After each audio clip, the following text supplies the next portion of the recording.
Bonjour à tous. Aujourd'hui, une petite vidéo pour vous expliquer comment faire la conclusion pour la lecture analytique à l'oral.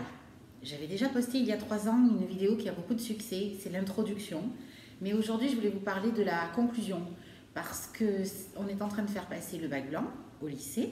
C'est le cas aussi pour peut-être beaucoup de lycéens là, qui me regardent. Et puis aujourd'hui même, j'ai eu une question, madame, comment on fait la conclusion? En fait, vous n'avez pas de vidéo là-dessus. Alors, ce sera chose faite d'ici quelques minutes. Alors, la conclusion, c'est beaucoup moins long que l'introduction. La conclusion se fait en 2 étapes. Première étape, vous allez devoir récapituler ce que vous venez de montrer. Vous avez répondu à la question de l'examinateur, la question de lecture analytique, et donc vous allez en conclusion dire, voilà, à l'issue de cette étude, nous avons donc répondu à votre question. Insistez bien sur la question de l'examinateur, parce qu'elle a été mise, cette question, pour que vous ne récitiez pas un cours, pour que vous adaptiez à une question que l'on peut vous poser. Et donc, insistez bien, je réponds à la question que vous m'avez posée. Mon étude, mon analyse finalisée permet donc de répondre à votre question. Et vous pouvez la répéter. Et là, vous pouvez répéter votre plan, le plan que vous avez proposé pour la lecture analytique. N'hésitez pas à vous répéter parce que c'est un bilan. On fait le bilan de ce que l'on a dit. Donc, nous avons montré dans une première partie, puis enfin. S'il n'y a que 2 parties, 2 parties. Ça, c'est la première étape, l'étape bilan. La deuxième étape, c'est ce qu'on appelle l'ouverture. Mais on fait quelque chose de précis pour la lecture analytique.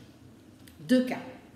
Si vous êtes dans une œuvre intégrale, vous avez lu le roman, vous avez lu la pièce de théâtre et à l'intérieur, vous avez étudié 3, 4 ou 5 passages. Eh bien, en conclusion, vous allez raconter ce qui se passe après le passage concerné.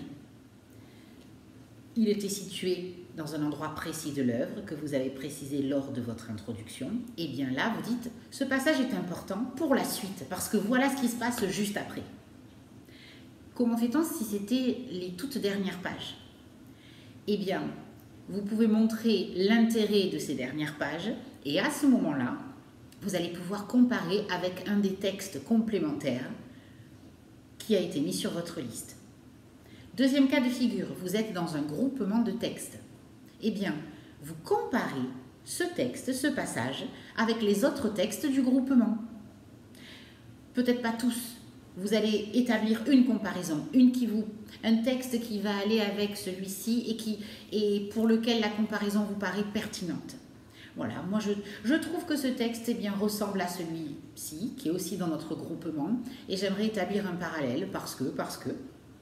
N'hésitez pas aussi à parler d'une lecture cursive qu'on vous a demandé de faire et qui à ce moment-là est dans votre tableau liste bac en études complémentaires, lecture cursive, d'une œuvre artistique, un tableau, un film, une pièce de théâtre.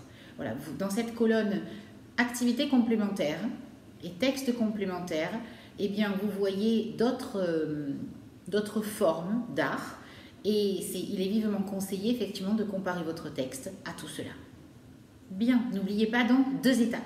Bonne chance si vous êtes en train de passer l'oral et faites de votre mieux pour faire une belle lecture analytique. À bientôt!